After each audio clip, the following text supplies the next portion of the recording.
Je ne suis qu'un homme faible, je n'ai rien à transmettre à ces hommes qui ont quitté leur demeure. Je prie que tu parles au travers de ma petite bouche. Je prie que tu t'exprimes au travers de ma petite vie. Que l'homme soit ce matin effacé et que Dieu soit manifesté. Nous voulons à lui de ces messages que nous puissions voir et entendre ta voix au travers de notre voix. Je paralyse tout esprit qui ne te glorifie pas. J'établis en ces lieux ton règne, ton royaume. Que tes anges montent et qu'ils descendent. Je prie que ton onction soit notre partage. Que ta présence aille grandissante en ces lieux. Que chaque personne ressente la présence de Papa. Quiconque mettra ses pieds en ces lieux, qu'il te rencontre. C'est plus qu'un cabinet d'un psychologue. Nous sommes dans les cabinets de roi de gloire. Nous sommes dans les cabinets du médecin les plus grands du monde. Ne nous rate pas ce matin. Au nom de Jésus-Christ. Nous avons ainsi prié et reçu. Amen. Nous acclamons le Seigneur Jésus. Alléluia. Gloire soit rendue à Dieu. Je vous prie de vous tenir sur vos pieds. J'ai 2 portions d'écriture à vous proposer ce matin. 2 portions, on fera une lecture et une relecture de ce que nous avons commencé à aborder depuis le dimanche passé. La première portion qui est une relecture, je suis dans Galates chapitre 3, le verset 1 au verset 4. La Bible dit: ô Galates, dépourvus des sens qui vous a fasciné, vous aux yeux de qui Jésus-Christ a été peint comme crucifié. Voici seulement ce que je veux apprendre de vous. Est-ce que par les œuvres de la loi que vous avez reçu l'Esprit ou par la prédication de la foi? Êtes-vous tellement dépourvu de sens après avoir commencé par l'Esprit? Voulez-vous maintenant finir par la chair? Avez-vous tant souffert en vain? Si toutefois c'est en vain. La deuxième portion des Écritures, dans le Nouveau Testament toujours, nous sommes dans le livre de Actes des Apôtres. Actes chapitre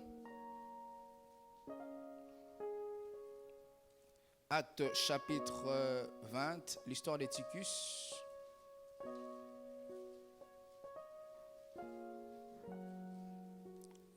Le 5 premiers versets. Quelqu'un a trouvé? Ma Bible est en train de me lâcher. Bien. Quelqu'un a trouvé? On peut le lire ensemble. 1, 2, 3.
On peut lire le verset 9.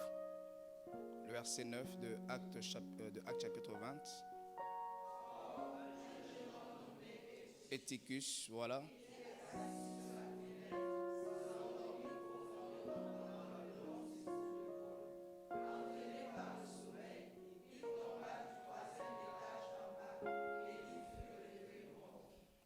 Gloire à Dieu, on va répondre aux places. Le verset 9 est l'un des textes de base ce matin. Je vous salue au nom de Jésus-Christ de Nazareth. Je vous prie de saluer votre frère et votre sœur en le souhaitant un très bon culte. Et à nos frères et sœurs qui nous suivent sur Internet, nous vous souhaitons également un très bon culte et nous vous saluons au nom de Jésus-Christ de Nazareth. Depuis dimanche, ça fait je crois le 5e dimanche que nous sommes en train de parler de cette série d'enseignements sur le réveil spirituel. Et les dimanches passés, j'ai commencé à parler sur le sommeil spirituel et ce matin, je poursuis le même sujet sur le sommeil spirituel. Et les dimanches passés, j'ai introduit en définissant ce que c'est le sommeil spirituel. Et ce matin, je vais continuer dans l'introduction. Je vais aborder 6 points et ensuite, nous allons clôturer pour ces dimanches. L'autre dimanche, je parlerai des causes de sommeil spirituel. Ensuite, j'aborderai sur les conséquences d'un sommeil spirituel. Et enfin, je vais proposer les pistes pour y remédier. À qui ces messages s'adressent? Ces messages s'adressent aux chrétiens qui sont debout afin d'être vaccinés face aux enjeux spirituels. Le monde spirituel est très réel. On ne prie pas parce que c'est dimanche, on ne prie pas parce que c'est mardi, samedi. On prie parce que les enjeux spirituels sont réels. De la même manière que vous pouvez avoir la sensibilité, la motricité, vous pouvez sentir, avoir vos 5 sens, il existe également un monde spirituel qui a des enjeux et ces enjeux sont réels et ces enjeux ne blaguent pas. C'est plus que le monde physique et il est important que nous puissions aborder ces thèmes afin que les chrétiens qui sont debout puissent être vaccinés face aux enjeux spirituels qui travaillent afin de les faire plonger dans un sommeil spirituel. Et l'apôtre Paul disait, à vous qui êtes debout, veillez à ne pas tomber. À moi qui suis debout, à toi qui es debout, à nous qui sommes debout. L'apôtre Paul nous demandait à être conscients des enjeux spirituels afin de ne pas tomber. Si hier on a considéré des chrétiens impudiques, voleurs qui ont produit des scandales parce qu'ils n'ont pas veillé sur eux-mêmes. Et l'apôtre Paul ne cesse de nous dire, veillez, veillez. Et le Seigneur lui-même, en parlant, en disant, veillez, votre esprit est bien disposé, la chair est faible, veillez, priez, afin de ne pas tomber en tentation. De deux, ce message s'adresse à qui? À ceux qui ont goûté l'évangile, à ceux qui ont goûté au lait spirituel, selon Galates 3, où l'apôtre Paul est en train d'écrire l'une des tristes lettres. L'apôtre Paul, il était les fondateurs de plusieurs églises. Il est allé en Galate, il a annoncé l'évangile, il a prêché à ses chrétiens et il a mis les bases de la foi. Il leur a expliqué que le salut ne venait pas par la loi. Il leur a dit que le salut ne venait pas par les œuvres. Le salut ne venait pas parce que tu as fait du bien et puis tu es sauvé. Comme on voit d'autres personnes, ils pensent que faire du bien n'est pas donner sa vie à Jésus. Dieu t'agrée. Dieu n'agrée aucune bonne œuvre qui est faite en dehors de Jésus. Chaque œuvre qui est faite, même si c'est une œuvre sociale caritative, si cette œuvre est faite en dehors de la personne de Jésus-Christ, sache que cette œuvre n'est pas agréée par le Père. Tu peux être une star de la musique, un homme élevé socialement, tu bâtis les orphelinats, tu construis les écoles pour les pauvres, les démunis, mais si tes bonnes œuvres ne sont pas répertoriées en Jésus-Christ, sache que tu es en train de bâtir sur les sables. Lorsque les tempêtes viendront, ta maison sera ballottée, ta maison sera enlevée, ta maison va s'effondrer. Dieu agrée les œuvres qui sont faites en Jésus-Christ. C'est quand tu t'es converti que tu poses les bonnes actions, que ces bonnes actions touchent les cœurs de Dieu. C'est comme s'il y a un homme, voilà, il t'a pas épousé, mais il veut t'acheter des voitures, acheter des véhicules à tes parents, même s'il les fait comme un grand homme, un homme riche. Tant que ton cœur ne l'a pas accepté, tout ce qu'il fait est vain. Et rien ne rassure à cet homme qu'il gagnera ton cœur parce qu'il te donne le bien matériel. Alléluia. Et Dieu n'est pas corrompu par les biens que les hommes païens font qui ne se retrouvent pas en Jésus-Christ.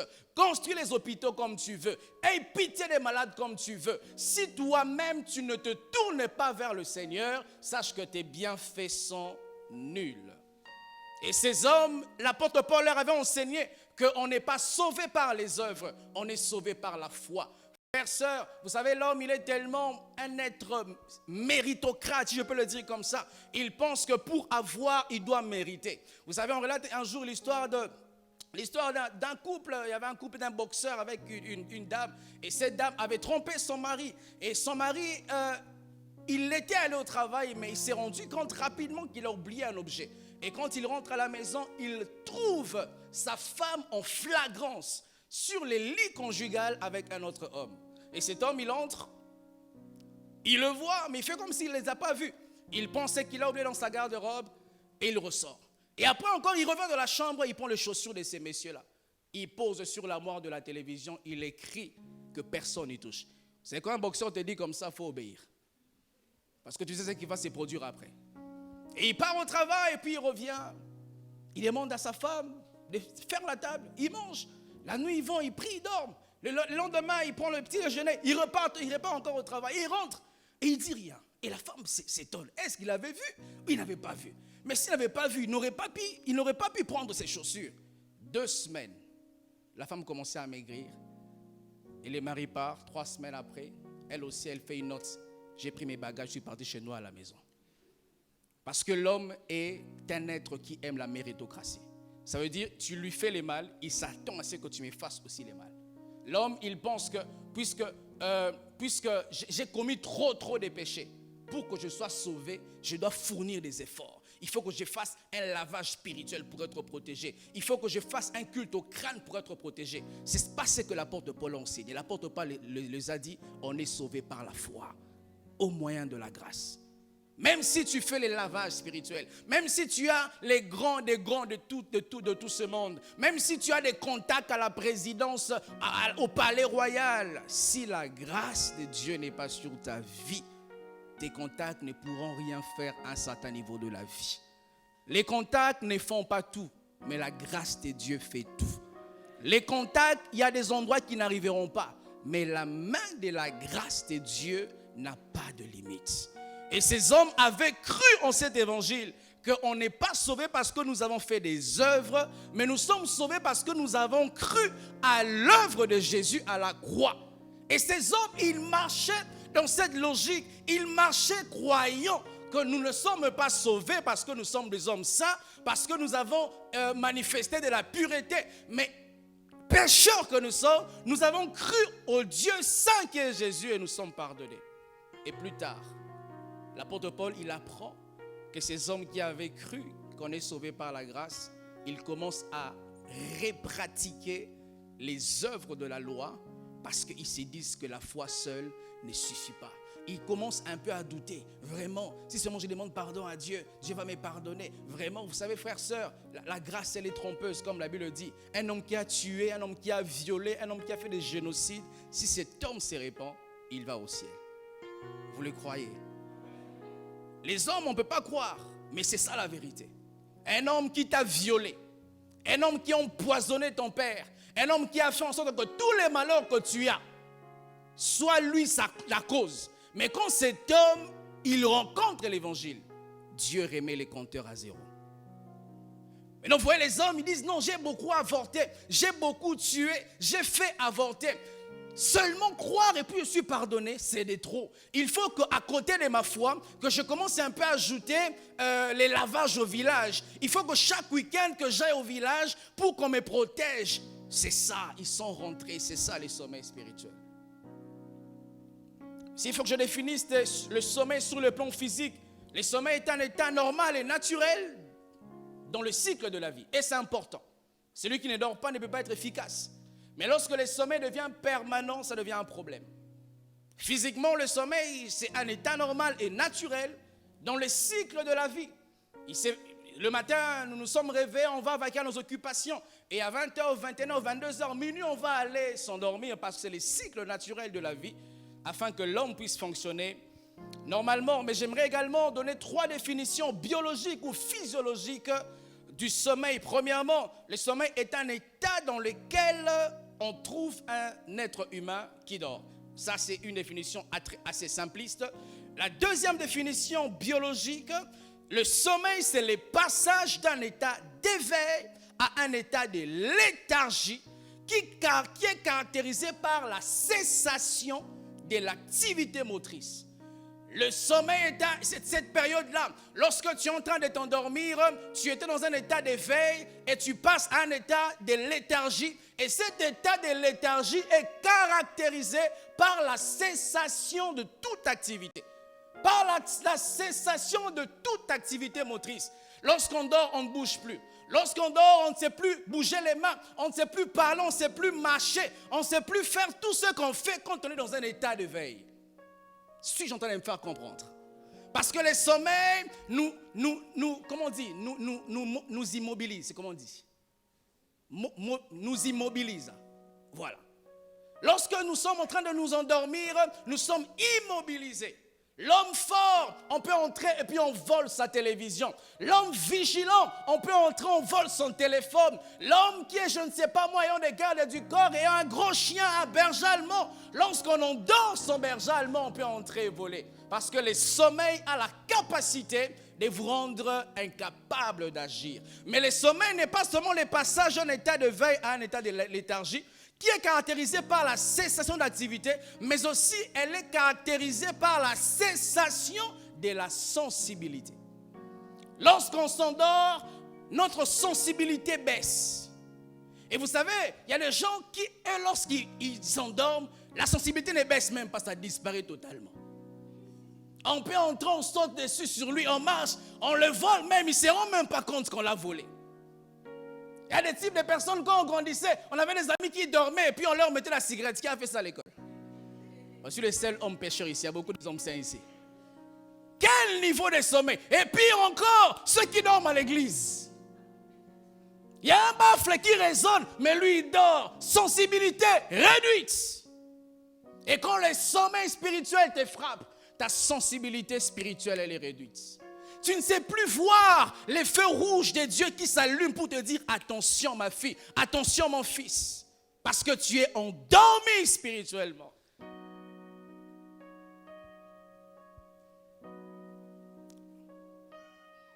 Le sommeil a généralement 3 phases.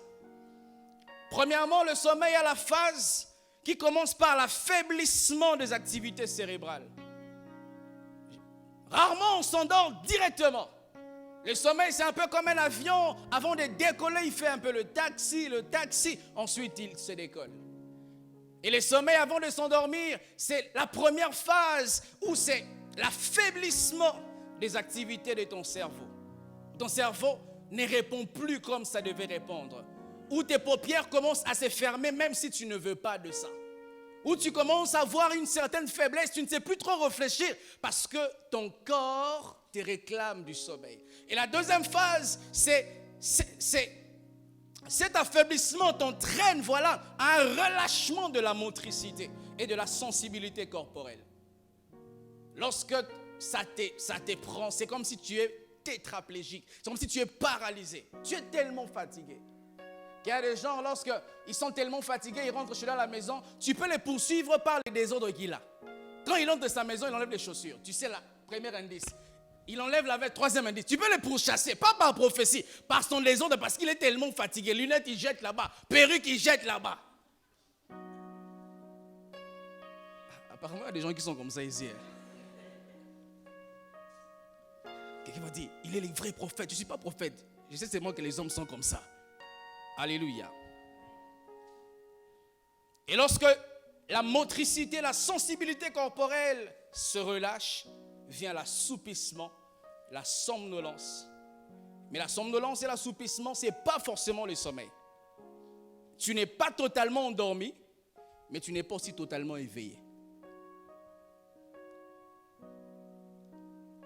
Après avoir posé ces bases biologiques, physiologiques, j'aimerais définir spirituellement le sommeil spirituel par 3 définitions.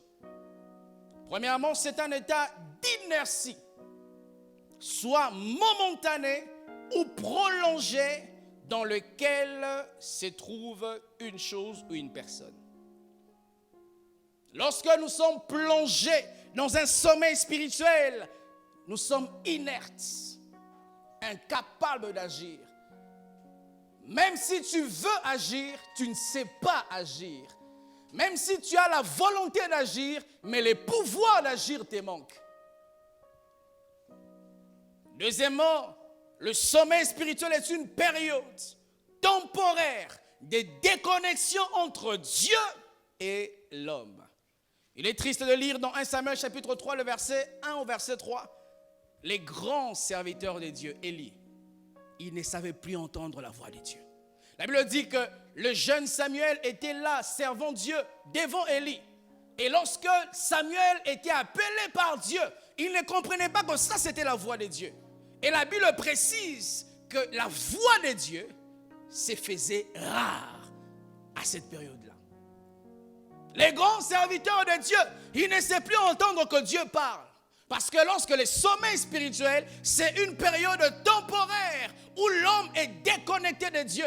Combien c'est fatigant que tu fasses une longue file dans un aéroport, dans une banque, on vous dit que la connexion ne passe pas.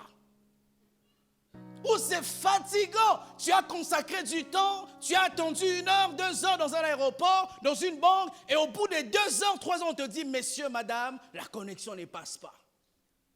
Que ces 2 heures, que ces 3 heures, j'aurais pu les investir en autre chose, à lire un livre, à travailler un projet, à cause d'une déconnexion. On perd. Et si la déconnexion d'un réseau informatique, d'un réseau internet peut sembler être très désagréable, frère, je peux te rassurer que la connexion avec Dieu, c'est plus désagréable que ça. C'est comme si tu es en train de rouler, mais tu n'as plus de frein.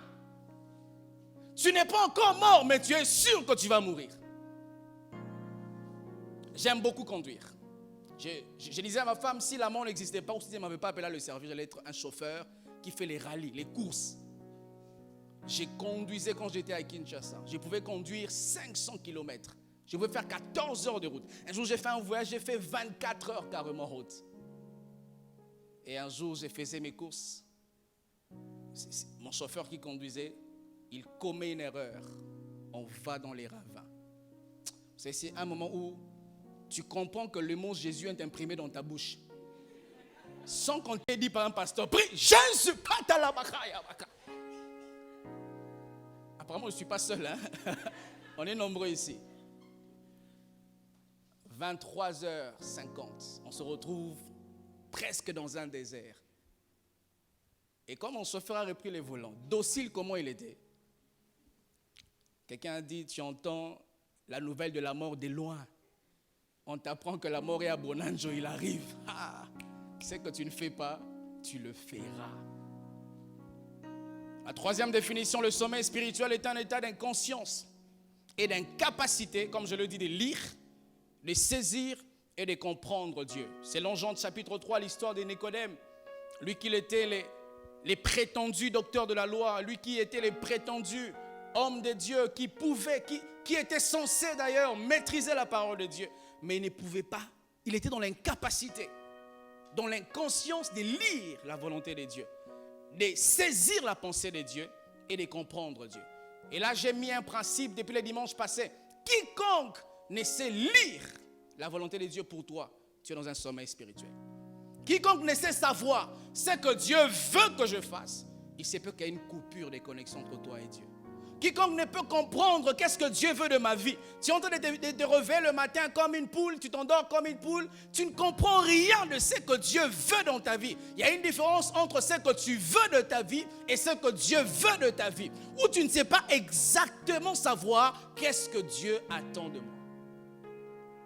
Plus tôt tu sais pourquoi Dieu t'a créé, plus tôt tu vas réussir. Plus tôt tu sais pourquoi Dieu t'a envoyé à Douala, plus tôt tu vas réussir. Que plusieurs personnes d'ailleurs, la plupart d'entre nous, quand on étudiait, quand on finissait les études, la première pensée était aller en Europe. Il y a des gens qui ont tellement rêvé l'Europe, ils ont fait 4 ans en train de faire les démarches et nous on a fini les études, en train de rêver l'Europe.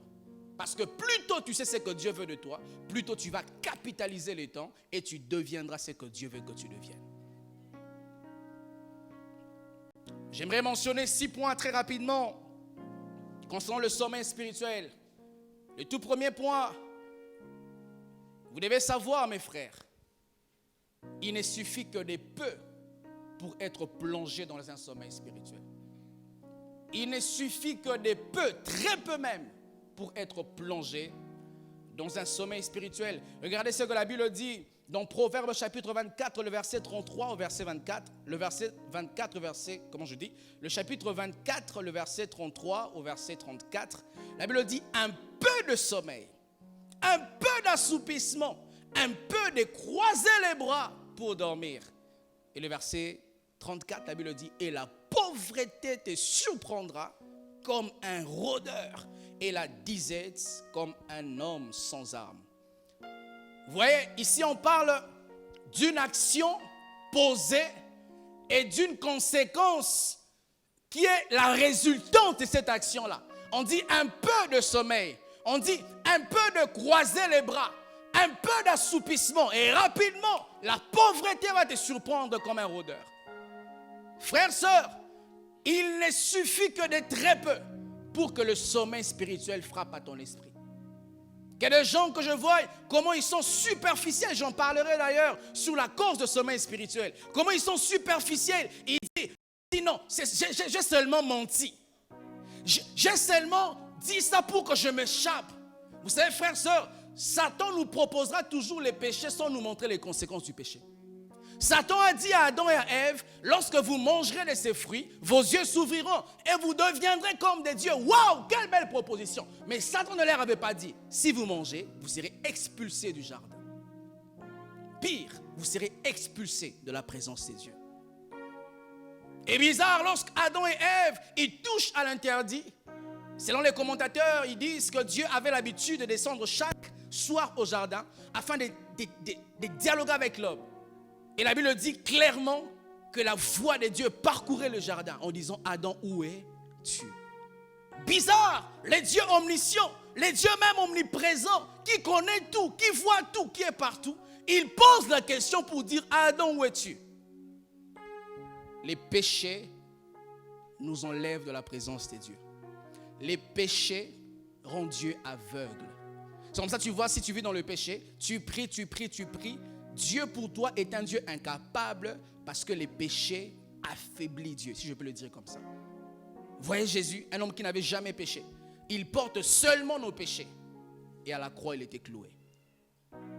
Un peu de sommeil. Et Christ lui-même, il affirme ces principes dans le Nouveau Testament. Il dit, un peu de levain fait lever la pâte. Pas beaucoup de levain, un peu de levain. Mon nom c'est Marco, M-A-R-C-O. Si quelqu'un m'envoie de l'argent et il oublie d'écrire, serait-ce une lettre, même si sur ma CNI c'est moi, on ne me donnera pas l'argent. Parce qu'il suffit seulement d'une petite erreur pour que la vérité soit détruite. Il suffit seulement d'un petit temps de sommeil, d'un petit temps de repos, pour que la pauvreté frappe à ta porte. Les hommes de ce monde disent, il est difficile à construire, mais facile à détruire.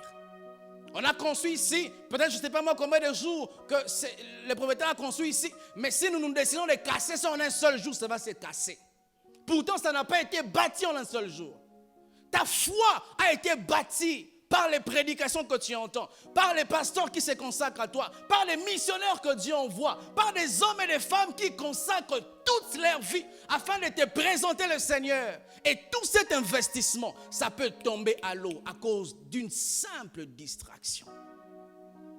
Que les gens, je vois, vous frôlez, vous avancez un peu trop de la frontière. Et vous parlez tard avec des sexes opposés. Au travail, vous vous faites toucher, tapoter. Comme si tu étais un habit.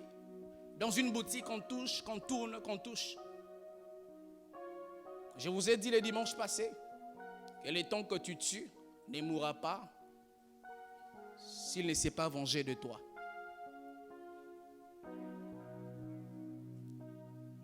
Deuxième chose, il est important de savoir qu'il n'existe pas de vaccin anticipatif pour le sommeil spirituel.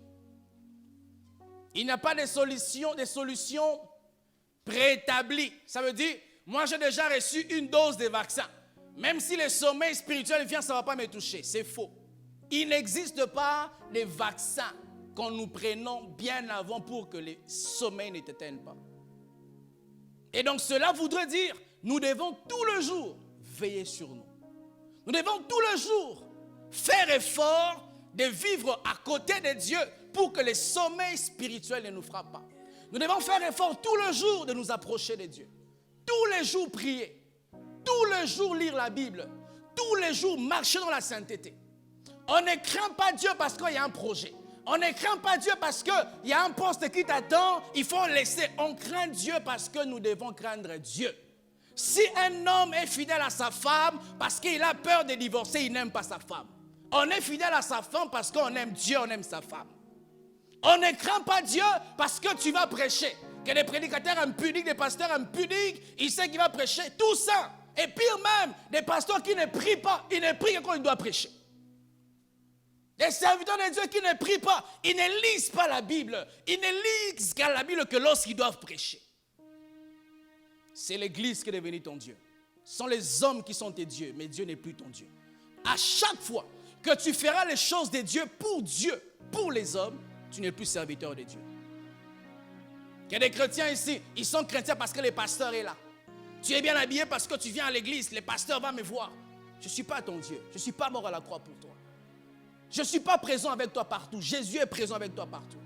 Ses yeux sont braqués sur toi. Écoutez ce que Dieu disait à propos de Job. Un jour, Dieu s'est réuni avec les anges et puis Satan il s'est déambulé. Il a convoqué, il a dit, Satan, viens. Il dit, d'où viens-tu? Satan lui répond, je me promenais. Et puis il lui pose la question, quand tu t'es promené, as-tu remarqué mon serviteur Job?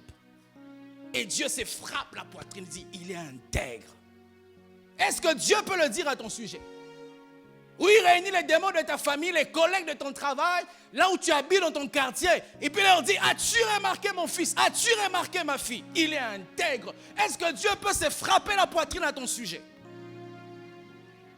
Oh les pasteurs, je frappe la poitrine à ton sujet. Parce que je ne te connais qu'ici à l'église. On fait que 2 heures. Mais quel est ton style de vie en dehors de ces 4 murs? On n'est pas chrétien à l'église. On est chrétien dans le monde. Au travail, tu es toute autre personne. Être chrétien n'est pas connaître les choses sur Dieu. Les démons connaissent les choses sur Dieu, mais ne sont pas des chrétiens. Être chrétien n'est pas faire des je vous salue Marie.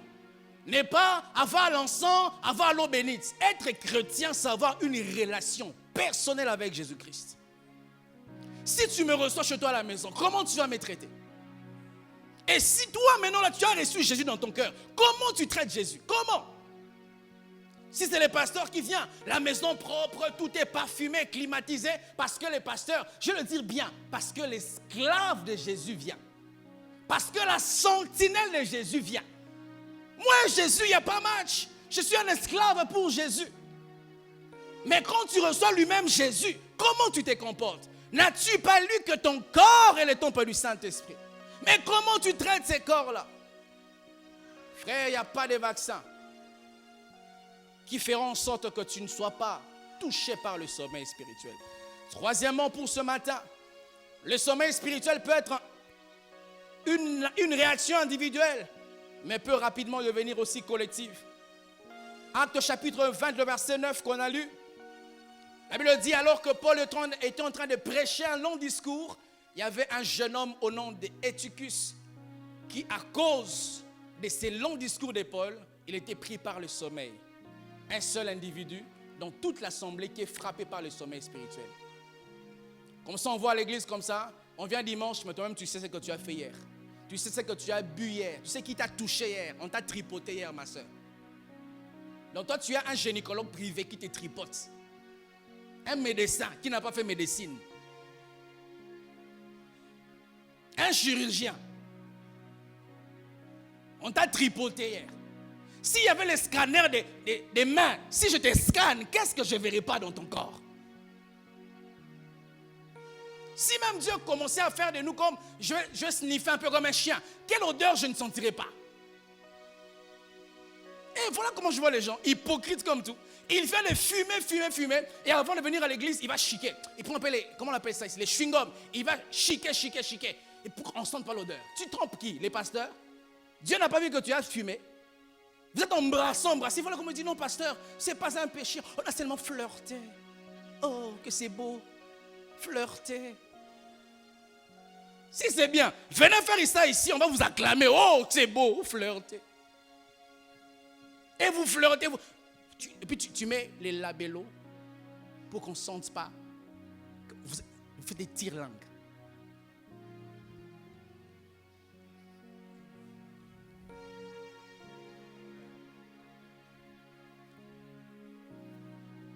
Matthieu 25, le verset 5, la Bible nous parle de 5 femmes sages qui, lorsque l'époux est venu, elles n'ont pas été reçues aux noces parce qu'elles étaient endormies. Vous voyez, d'une part, on parle d'un jeune homme Éticus qui le sommeil a frappé un seul individu. Mais de l'autre part, on parle d'un sommeil spirituel qui frappe tout un groupe de gens. C'est comme si on va dans toute l'église, on sent que Dieu n'est pas là. On a construit un grand temple, mais c'est comme un musée. Dieu n'est plus là. Ce n'est pas parce que Dieu était là que Dieu est là. Ce n'est pas parce que dans cet endroit que tu étais baptisé que tu dois y rester parce que tu étais baptisé. Si Dieu n'est pas là, vous devez quitter. On ne prie pas dans une église parce que tu as l'habitude d'y aller. On prie dans une église où tu détectes la présence de Dieu. Parce qu'on ne va pas à l'église pour plaire au pasteur. On va à l'église pour être construit et rencontrer le Seigneur. Tout un département de l'église, froid, chorale froide, département chemin des protocoles froid. Vous ne sentez pas la présence de Dieu, vous ne sentez pas qu'il y a Dieu. Il travaille dans la chair, tout est dans la chair. Lorsque tu es avec des chrétiens, tu dois te sentir être challengé. Lorsque tu vas dans une église, tu dois te sentir que toi tu es un joueur junior. Et eux ils sont... Toi, tu es en train de jouer. Quelles sont les équipes d'ici? Les équipes de football d'ici? Les petites équipes vraiment. Coton Sport. Voilà. Donc, quand toi, tu vas là-bas, tu sens que vraiment, toi, tu es dans le Coton Sport. Mais quand tu es dans une église, tu sens, ça c'est Bundesliga. C'est des messies spirituels ici. Et il faut aller dans une église où on te challenge. Où tu sens que moi, je ne prie pas beaucoup. Où tu sens que moi, je ne suis pas vraiment saint. Et un conseil. Ne soyez pas les grands parmi les petits. Les petits vont vous ramener vers les bas. Ayez des amis chrétiens qui vous challengent dans la foi. Ayez des personnes, quand tu l'entends vivre ton... Mais tu dis, mais tu vis ici à Douala avec moi. Il va te challenger. Et il y a des personnes, elle est jeune fille comme toi, belle comme toi, mais elle est vierge. Elle ne donne pas son corps à un homme. Elle manque de tout comme toi, mais elle préserve son corps pour son mari. Et que je vois des gens, des fois, elle manifeste son corps, on voit son corps, on voit. Et puis un jour, elle va dire, mais pourquoi je ne me marie pas? Mais est-ce qu'on achète un article qui est l'échantillon? Quand tu es l'échantillon des femmes, on ne va pas t'acheter. Oh, le frère, est-ce que je mens? Si tu vas l'acheter, mon frère, est-ce que tu veux te marier, tu vas épouser cette femme-là qui t'allume comme ça? Oh, les hommes, les vrais, ils aiment les femmes, comment on dit, maman Libala, comment on dit ça en français? Les femmes de mariage. Les hommes n'aiment pas les femmes où on va staffer, faire un peu genre. On va un peu à Bonamoussa, ça fait genre. Les femmes, on aime les hommes, on aime des femmes où on est sûr que si je la mets dans ma maison, je serai en paix. Où est-ce que je mens? Dans ma soeur, on t'a jamais dit ça. C'est comme ça la vérité. Tu vas faire la star là-bas, c'est vraiment t'acclamer, mais on ne va pas te marier. T'acclamer, tu as du succès, beaucoup d'abonnés sur Instagram, sur Facebook. Mais il y a un abonné de ta vie, si tu ne l'as pas, c'est fini pour toi.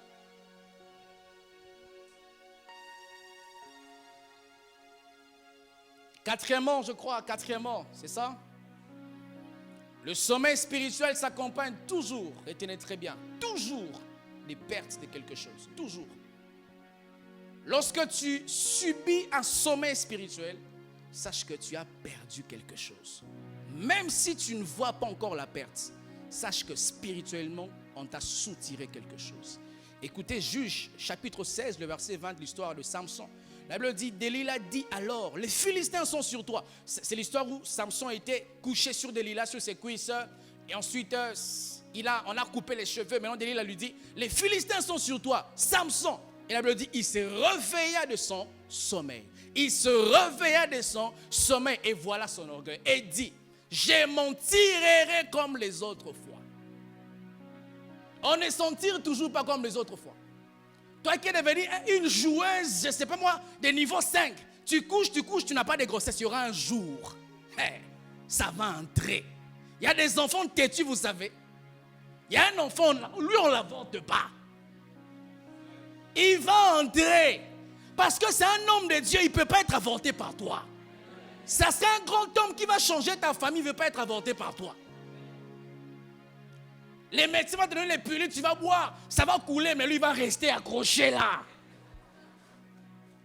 Il a dit, je m'en tirerai comme les autres fois. Et le serviteur de Dieu, tu as péché hier, demain encore je vais prêcher. Tu as péché hier, je vais encore les imposer les mains, comme les autres fois. Et un jour tu vas me poser les mains, au lieu que les démons sortent, ils entrent en toi. Et toute sa vie est détruite. Je m'en tirerai comme les autres fois. Et je me dégagerai. Écoutez, il ne savait pas que l'Éternel s'était retiré de lui. Je préfère encore que je sache que je vais dans ces combats, Dieu n'est pas avec moi. Que d'aller livrer une bataille, mais Dieu n'est pas avec moi. Et lui, il pensait, voilà, je le faire comme les autres fois. Mais la Bible dit que Samson ne savait pas que le Seigneur s'était retiré de lui. Qu'on me retire l'argent, qu'on me retire même ma femme, mais qu'on ne me retire pas Dieu. Dieu est plus que tout ce dont j'ai besoin. Dieu est plus que l'air, Dieu est plus que l'oxygène, Dieu est plus que l'argent. Et lui, il ne savait pas. Il pensait que ses biceps pouvaient lui faire croire qu'il va s'en sortir. Mais il ne savait pas. Parce qu'à chaque fois qu'il y a un sommeil spirituel, il y a toujours une perte. Samson n'avait rien senti physiquement qu'il y a quelque chose qui l'avait quitté. Mais spirituellement, quelque chose l'avait quitté. Mieux, l'Éternel l'avait quitté. Ce n'est pas parce que tu ne sens pas encore les conséquences du péché que rien n'est à quitter. Demandez à Adam, il vous le dira. Adam, Dieu lui a dit, les jours que vous en mangerez, vous mourrez. Mais quand ils ont mangé, ils ne sont pas morts. Mais ce n'est pas parce que la mort physique n'était pas venue que la mort spirituelle n'avait pas été déclenchée. À chaque fois que tu sombres dans le sommeil spirituel, que tu te déconnectes de Dieu par un péché, sache qu'on t'a volé quelque chose. Sache que tu as perdu quelque chose. D'ailleurs, les hommes spirituels savent voir sur le visage si tu viens dans la sainteté ou pas.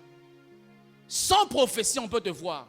Frère, je ne sais pas expliquer, mais je sens que tu n'es plus comme avant. Parce que les hommes spirituels, ils peuvent voir la gloire de Dieu sur un autre chrétien. Ne voyez-vous pas les hommes saints, ils sont toujours beaux. Même si elle est pauvre, elle est toujours bien. Parce que quand tu sers Dieu, Dieu te couvre de sa gloire. Mais quand tu pêches, la gloire de Dieu t'abandonne. Demandez à Saül, la Bible dit Saül, il était un homme de Dieu, le roi, oint par le Seigneur. Mais le jour que Saül a péché, l'Esprit de Dieu s'était retiré de lui. Demandez à David, il vous dira, l'homme selon le cœur de Dieu, l'homme qui composait les psaumes, l'homme qui était un intime de Dieu, l'homme qui connaissait Dieu. L'ami de Dieu, lorsqu'il touche à la femme de son serviteur, lorsqu'il touche à Bathsheba, Psaume 51 dit, il pleure, il dit, ne me retire pas ton esprit. Je ne sais pas frère, il m'est arrivé dans mon parcours chrétien, péché. Tu te sens étouffé, tu te sens mal, tu te sens sale. Un jour, j'étais encore à l'université, j'ai fini les cours, en train de rentrer. Ici, je n'ai pas encore vu ça, j'ai vu ça à Yaoundé. Les gens des bus qu'on appelle les cars, les SOA, les cars. Et ces cars-là, vous savez, c'est toujours pas luxueux. Et là, maintenant, moi, j'attendais un taxi un peu luxueux. Et tout devant là, un car de SOA vient me tenir. Et je sais pas, les chargeurs, comment ils appellent ici? Les chargeurs? Les convoyeurs, il y a des convoyeurs qui te parlent vraiment. Toi, tu sais que tu es bien habillé, tu es pas, ils te parlent même. Entre, non? Et même les gens sont pressés. Mais les clients disent, toi aussi, entre, non? Et mon orgueil est sorti. Je lui ai dit une chose que je n'oublierai jamais. Et quand le véhicule est passé, j'ai senti que j'avais déçu Dieu. Je dis, est-ce qu'il fallait que je réponde seulement? Est-ce qu'il voulait que je manifeste de l'orgueil comme ça? Je ne pouvais pas rester silencieux. Je me suis senti sale, loin de Dieu à un niveau qu'on n'est pas possible. Mais aussi seulement l'orgueil m'a fait ça. Mais non toi, tu couches. Tu voles, tu tues, tu avortes. Ah, tu fais avorter. Et ta conscience ne te dit rien. Paul dit, plusieurs ont fait naufrage dans leur conscience. Vous avez éteint la voix du Saint-Esprit. Avant, il te parlait, mais il ne te parle plus. Parce que tu t'es tellement habitué au mal, et tu penses que le mal est devenu bien. Tu mens, orgueil, tu t'habilles mal, tout est devenu comme ça et tu penses que parce que Dieu ne te réprimande plus, que à rien. Tu as perdu quelque chose. Et si tu l'as perdu, ne va pas jeûner, ne va pas donner les offrandes, ne les fais même pas. Et les gens, ils veulent soudoyer Dieu. Elle vient de pécher et tu m'amènes l'argent, la dîme de l'impudicité. Non, Dieu n'est pas corruptible. Tu viens d'escroquer, tu viens de frapper quelqu'un au camp Yaba si tu as escroqué les gens là-bas. Tu es un scammer, tu as scammé les gens. Et pour que ta conscience soit tranquillisée, pasteur, j'ai ma dîme, Dieu m'a béni. Quelle bénédiction! L'argent du péché. L'argent du péché. Tu sors avec un homme marié, l'argent du péché. Et sache que la colère de Dieu est sur ta vie. La Bible dit que ta source ne se déverse pas de l'extérieur. Rejouis-toi de la femme de ta jeunesse. Cet homme qui a beaucoup d'énergie pour sa femme, toi tu voles cette énergie. Sache que la colère de Dieu est sur ta vie. Il n'y a pas les offrandes à donner, il y a la repentance à faire. Tant que tu ne te repentiras pas, la colère de Dieu continuera à frapper sur ta vie. Comment on explique un beau garçon quand tu n'as pas de travail? Une belle femme comme toi, tu ne fais que tourner. Comment on explique ça? Fais une introspection. Il se peut que tu as touché l'intérieur de Dieu et quand tu l'as touché, on t'a volé quelque chose. Est-ce que tu es heureux? Est-ce que tu es heureuse? Est-ce que ta vie là, tu l'aimes? Devant les gens, tu apparais bien, tu apparais beau garçon, belle fille. Mais dans ta vie secrète, n'est-ce pas que tu as un idéal à atteindre? Mais pourquoi tu ne l'atteins pas? Il se peut que tu as été dans un sommeil spirituel et on t'a volé quelque chose. S'il te plaît, si c'est le cas, sois humble. Reviens. Et c'est même mon dernier point pour ce matin. Le sommeil spirituel est toujours graduel. Le sommeil spirituel est toujours subtil. Le sommeil spirituel est toujours un processus. Ça peut commencer, tu ne pries plus, tu négliges ça. Ça va augmenter. Plus de lecture des Bibles. Ça va encore demain augmenter. Plus envie de venir à l'église. Demain encore augmenter. Tu n'as plus trop envie, quand un frère t'écrit, tu n'as plus trop envie de parler avec les chrétiens. Parce que le sommeil spirituel est toujours graduel, est toujours subtil. Tu ne te rends compte que tu es déjà profondément plongé dans le sommeil quand tu as fait un long parcours. Tu te regardes, mais tu dis, mais moi j'ai prié. Moi, ma famille comptait sur moi. Mon père disait que tu me rendras fière, ma fille. Parce que le sommeil était subtil. Le sommeil était graduel. Tu ne te rendais pas compte. Mais tu as fait beaucoup de pas. Mais ce matin, si tu te retournes vers le Seigneur, la grâce est disponible. La Bible dit là où le péché a abondé, la grâce a surabondé. Lorsque Jésus était cloué à la croix, il n'était pas cloué les mains fermées. Il était cloué les mains totalement ouvertes pour dire, et les saints et les pécheurs, venez à moi. Tu as commencé à négliger maintenant. Tu dis, non pasteur, c'est moi, j'ai pas envie de lire la Bible.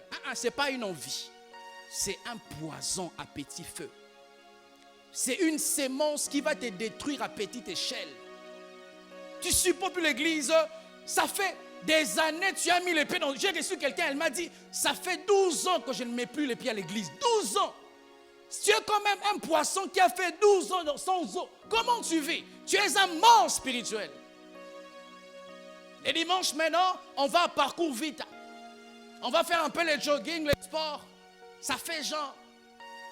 Les dimanches maintenant, on va ici, j'ai vu ça quelque part ici, à l'hôpital général, si je ne me trompe pas.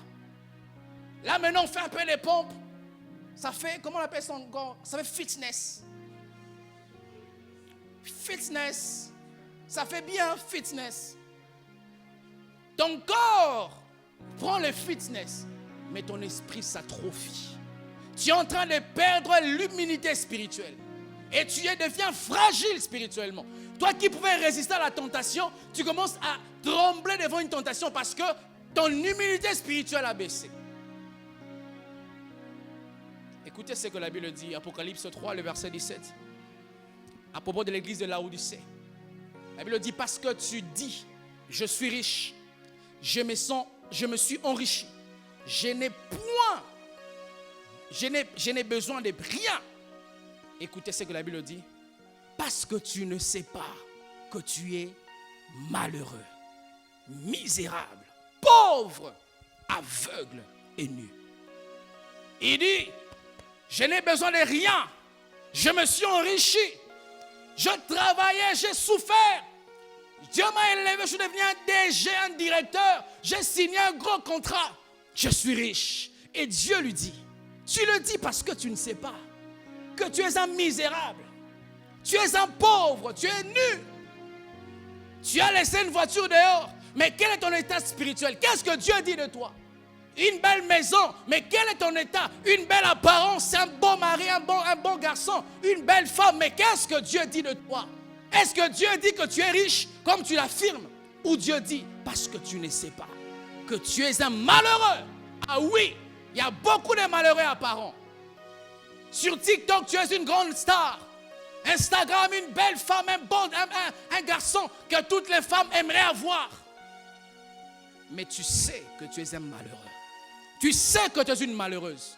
Tu sais que tu n'as pas un sommeil comme tout le monde. Tu sais que tu dors pas en paix. Tu sais que si Jésus revient maintenant, tu finiras en enfer. Tu le sais. Tu es un malheureux, une malheureuse. Lorsque tu es avec des gens, tu oublies qui tu es. Mais quand tu rentres, ta réalité te regarde en face. Comme quand on était à l'école, tu as échoué, tu as grandi dans les conditions difficiles, un peu comme nous autres. Ton père était un pauvre fonctionnaire, ta mère une pauvre fonctionnaire. Tu partais à l'école, on te paie les frais à compte-gouttes. Et quand tu vas les amis des enfants des riches, tu oublies d'où tu es sorti.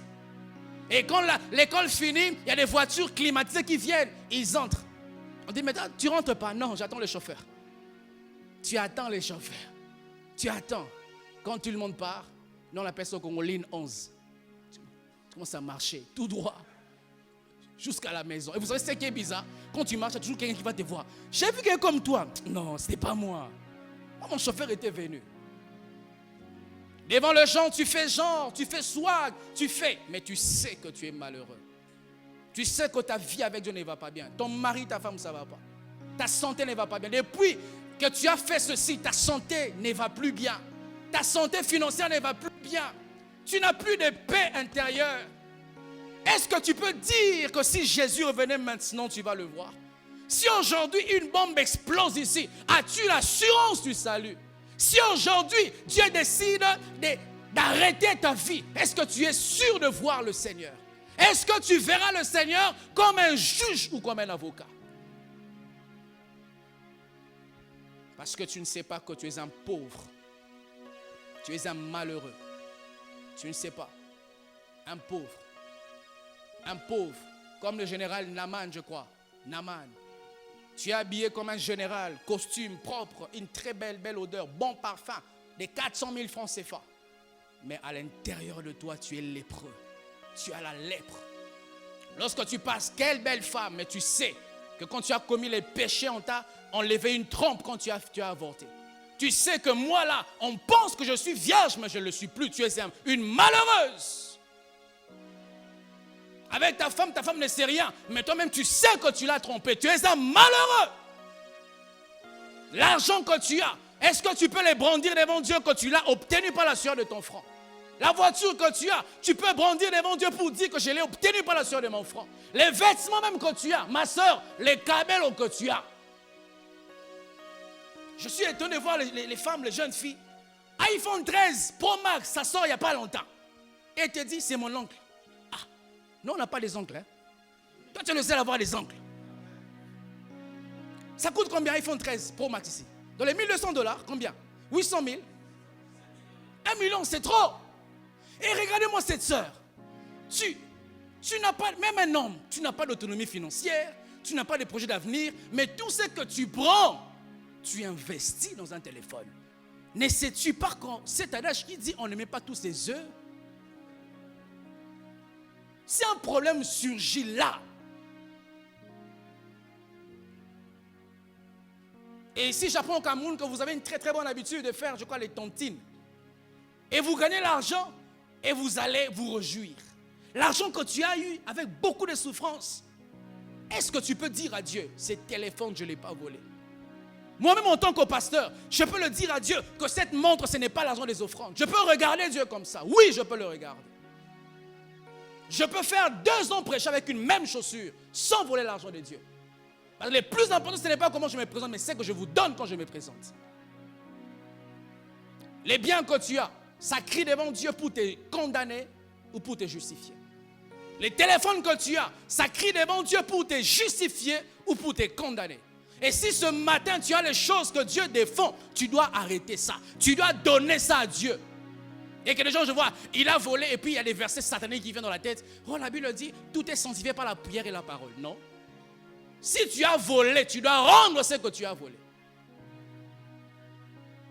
Ces versets tiennent la route lorsque tu vas quelque part, on te sert un truc à manger, on t'empoisonne, tu ne sais pas. Quand tu pries, c'est quand tu es sanctifié.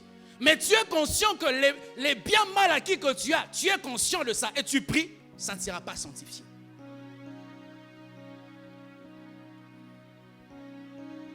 Écoutez, la Bible nous parle de Salomon dans sa vieillesse. Quelle triste nouvelle.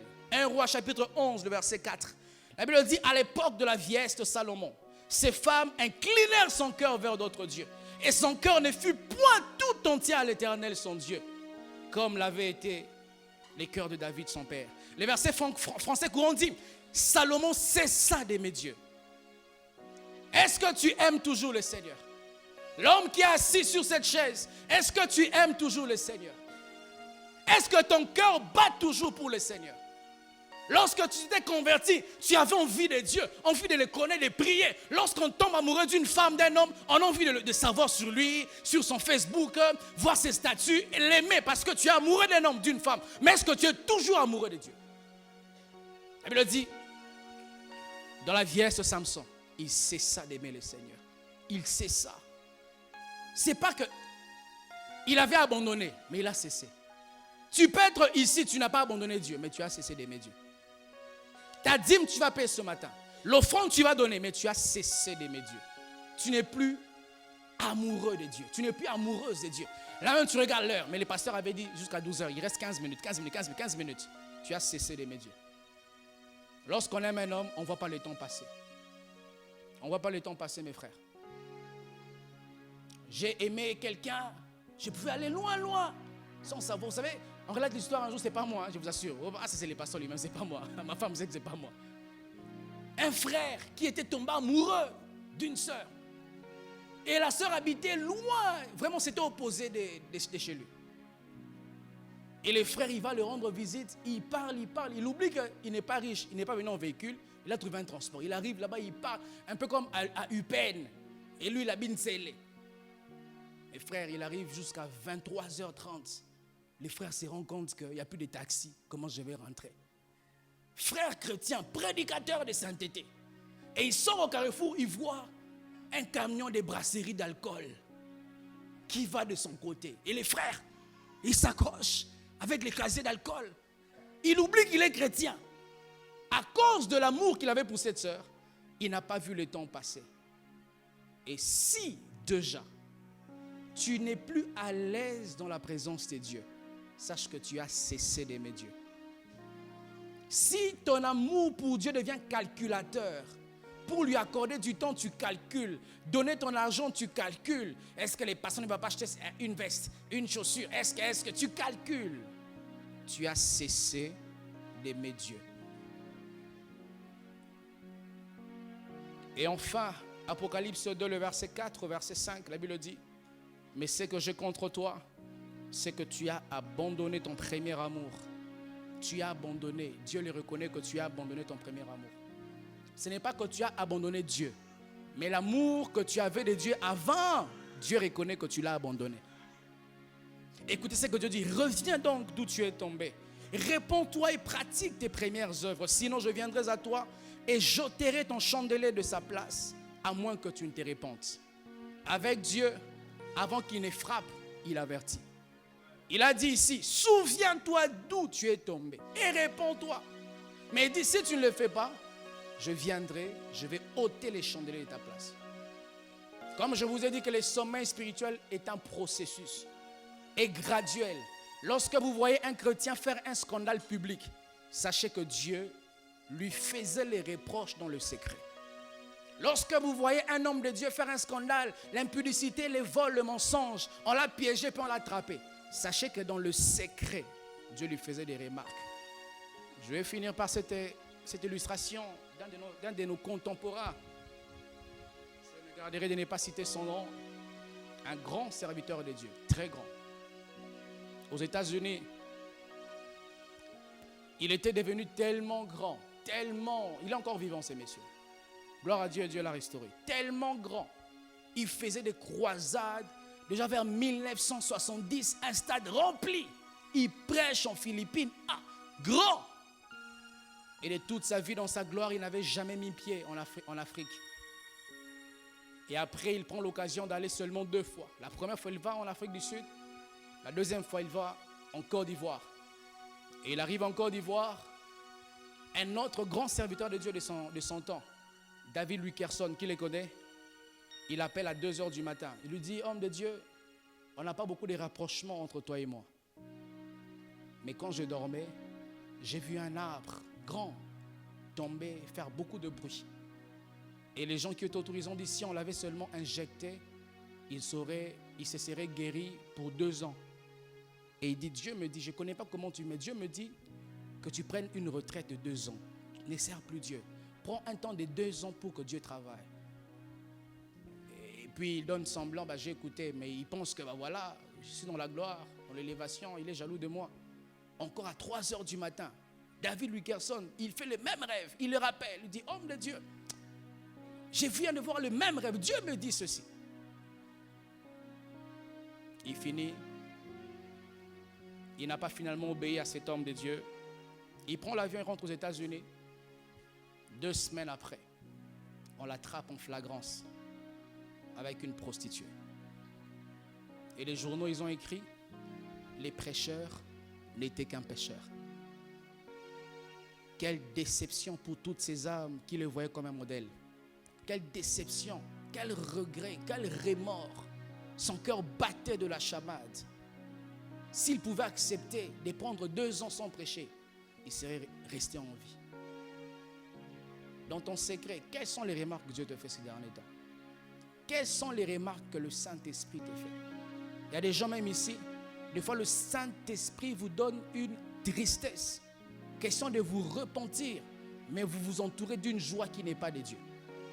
Il met dans ton cœur une tristesse pour que cette tristesse te ramène à Dieu, pour que tu pries un peu, que tu vois un peu que tu es en train d'aller dans une mauvaise direction. Mais tout le temps, tu vas être avec des frères, avec des sœurs. Tu es en train de créer une joie qui n'est pas de Dieu. Et cette joie va te détourner de Dieu.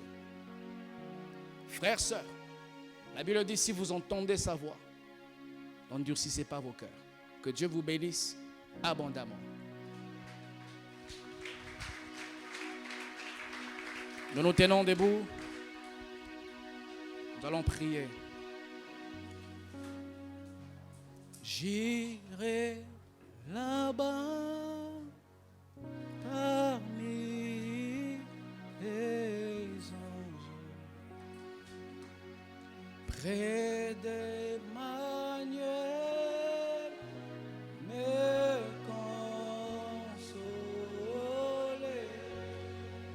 Passant mon temps, passant mon temps à la louange, dire à Jésus,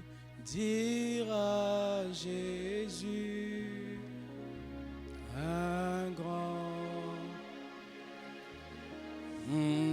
J'irai là-bas, j'irai là-bas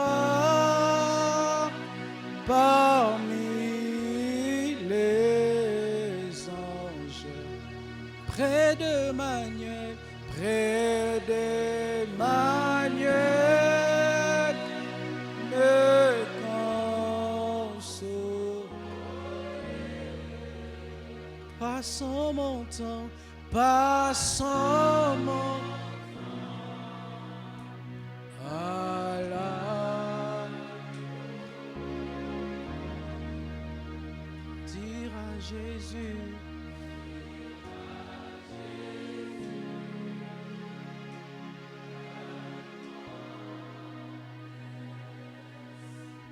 De ce moment, je suis devenu citoyen.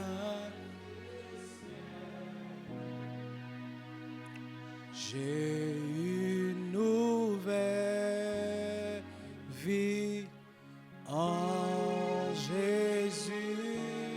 Ma vie passée a été clouée. Je ne veux plus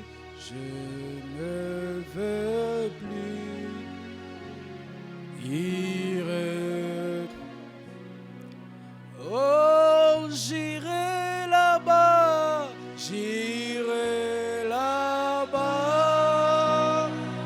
parmi les... Oh, près d'Emmanuel,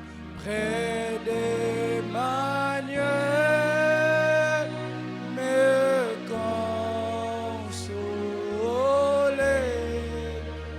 Passons mon temps.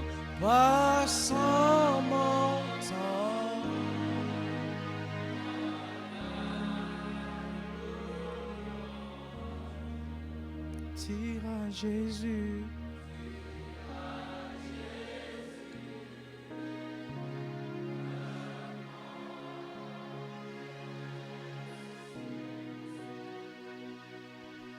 Je sens l'amour de Dieu ce matin. Je vais faire un appel, un seul appel ce matin. Je veux que tu domines la peur, la honte. L'église, c'est un hôpital. Nous sommes des malades et on a besoin de Jésus. Tu t'es reconnu dans ce message. Peut-être tu es déjà tombé ou tu n'es pas encore tombé. Mais tu sens qu'il y a l'affaiblissement. Tu sens que si ça dure encore longtemps, les choses peuvent tourner au vinaigre. Que tu sois sur Internet ou ici. J'aimerais que tu t'approches ici devant. Signe d'abandon et signe de foi. Le médecin Jésus est ici pour te traiter. Tu n'es pas encore tombé, mais tu sens que l'amour de Dieu commence peu à peu à s'éteindre dans ton cœur. Les choses que tu avais pris la décision radicale de ne plus faire. Tu sens ces choses chercher à te dominer à nouveau. La Bible dit l'homme prudent voit le mal de loin. N'aie honte de personne. Il n'y a aucun homme ici qui va juger. Nous nous tenons devant le Seigneur.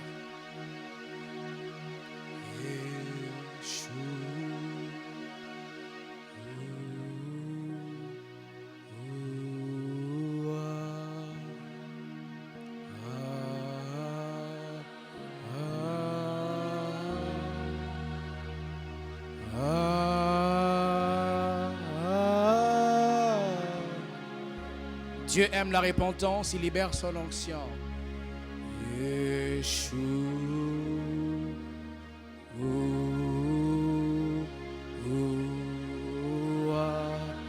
Il y a suffisamment de grâce pour te restaurer. Chante sur tout ton cœur.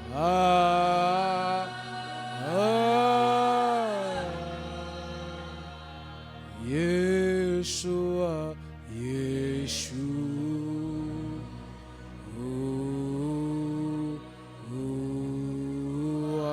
Yeshua,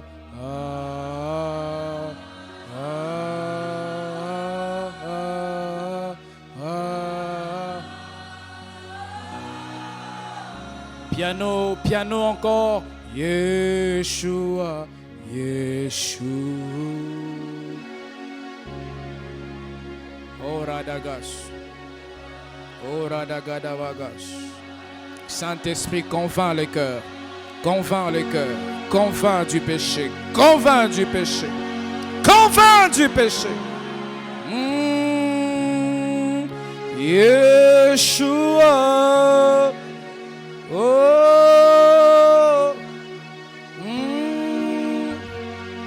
Oh, Yeshua. Oh.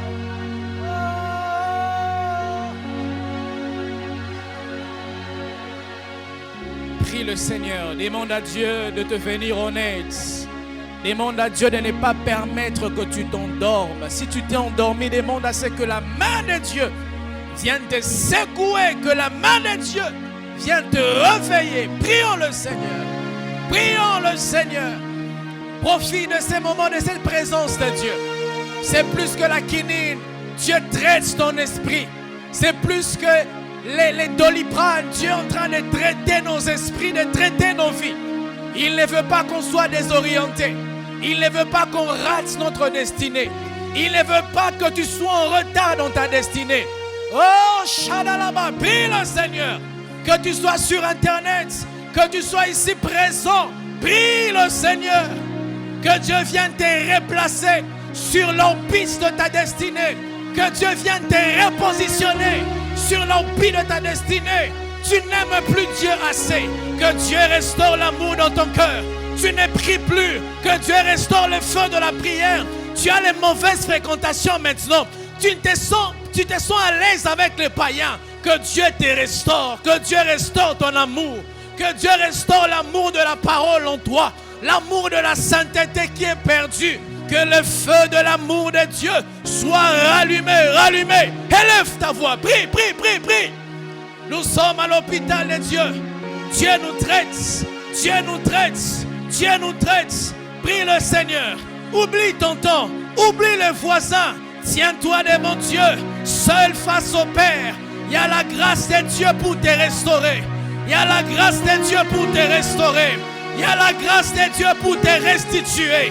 La Bible dit, là où les péchés ont abondé, la grâce de Dieu a surabondé. Là où les péchés t'ont volé la grâce, là où les péchés t'ont ensommeillé, là où les péchés t'ont endormi, la grâce de Dieu va te réveiller. La grâce de Dieu va te restituer tout ce que le diable t'a volé. Mais prie le Seigneur.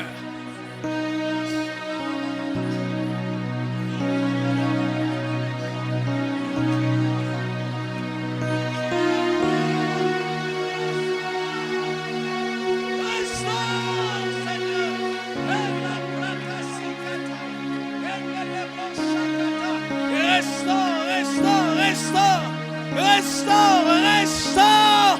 Je prie pour mes frères. Restaure. Je prie pour mes sœurs. Restaure. Ils n'ont pas eu honte. Ils ont eu le courage de venir s'humilier devant toi, de venir s'agenouiller devant toi. Au nom de Jésus. Aie grâce. Donne grâce. Aie pitié. Aie pitié. Aie pitié. Je prie que ta compassion, que ta miséricorde, que ton pardon vienne dans leur vie, vienne dans leur vie, vienne dans leur vie. Au nom de Jésus, au nom de Jésus, au nom de Jésus, au nom de Jésus. Et la la ba ba ba bash. Oh mama mama mama mama mama. Rokasika tenere bébé bébé. Les dieux de grâce. Je t'invoque en faveur de mon frère. Je t'invoque en faveur de ma soeur. Toi qui aimes les pécheurs, mais qui n'aimes pas les péchés. Oh Dieu de grâce, prends ta main de grâce. Étends-la sur la vie de mon frère. Étends ta main sur la vie de ma soeur. Au nom de Jésus. Oh Radagas, je vais prier avec toi. À la broche. Crois que Dieu va te restaurer aujourd'hui, pas demain. Seigneur, au nom de Jésus, au nom de Jésus, je prie que tu restaures, que tu restitues, que tu réveilles d'un sommeil.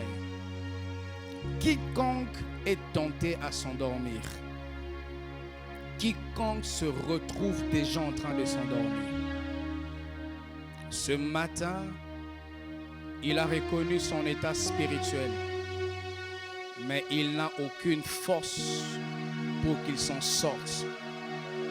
Je prie que ta main, que ta puissance vienne le sortir. Que toute chaîne, que toute puissance de ténèbres qui te garde dans un état d'inconscience spirituelle, que ces chaînes soient brisées, brisées, brisées, brisées. On change de musique, brisées, brisées. Quiconque ici, un esprit impur entretient une faiblesse en toi. Tu n'arrives pas à être constant dans ta foi. Tu as une vie chrétienne en dents de scie. J'ordonne à tout esprit impur qui veut faire perdre ta vie de quitter, de partir, de quitter. Jeune fille, sois libre. Jeune fille, sois libre. Sois libre.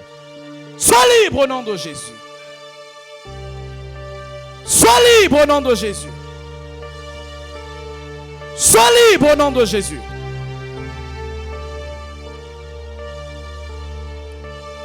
Tout contact démoniaque que tu as eu, une porte a été ouverte à Satan. Je viens rompre cette alliance. Je viens rompre cette alliance. Et je ferme dans ta vie toute porte démoniaque. Toute porte qui sert aux esprits impurs d'entrer pour retarder ta vie. Je ferme ce porte. Au nom de Jésus-Christ. Sois restauré. Sois restauré. Sois repositionné sur l'orbite de ta destinée. Sois réveillé de ton sommeil. Au nom de Jésus. Je vois comme un long macadam qu'on vient fraîchement de goudronner. Et il y a quelqu'un ici, que Dieu te replace dans la course. Tu avais été disqualifié dans une course par une vie de péché, une vie de sommeil spirituel. Jésus-Christ a dit à cette femme, va et ne pêche plus. Maintiens ta foi dans la sainteté, dans la prière, dans l'amour, dans la communion fraternelle, dans la communion avec Dieu. Et tu vivras la gloire de Dieu. Je scelle cette restauration. Je déclare que personne ne te volera ce que Dieu a sémé en toi. Tu iras de gloire en gloire dans ta foi. Rien ne va te retenir. Rien ne va s'opposer à toi. Tu seras un modèle dans ta famille, un modèle dans ta génération, un modèle dans ton travail. Et au travers de ta vie, les gens auront envie de donner leur vie à Jésus. Je déclare que ta vie est bénie, ta vie est restaurée, ta vie est restituée. Au nom de Jésus-Christ, nous avons ainsi prié et reçu. Amen. Nous acclamons le Seigneur. Gloire à Dieu. Que Dieu soit béni.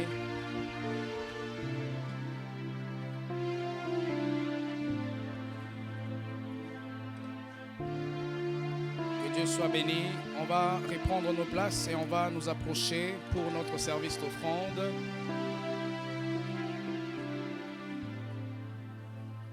Qui était béni ce matin? Je vous prie de réécouter ces messages.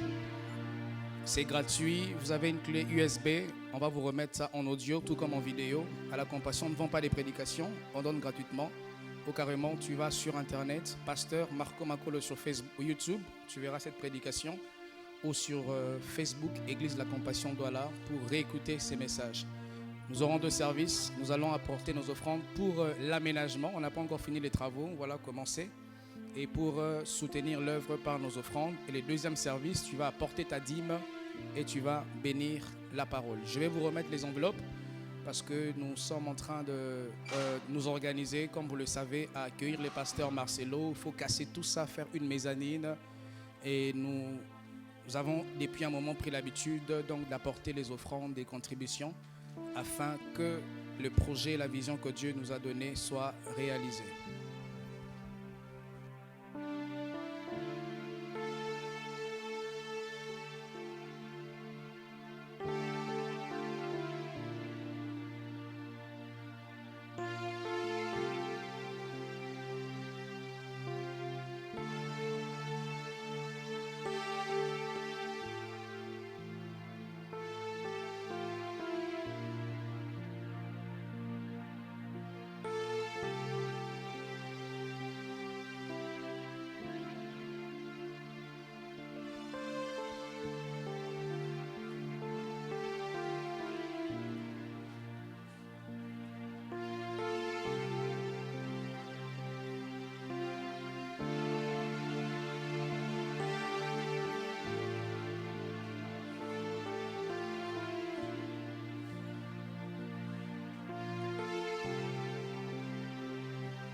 Nous allons nous approcher pour le second service.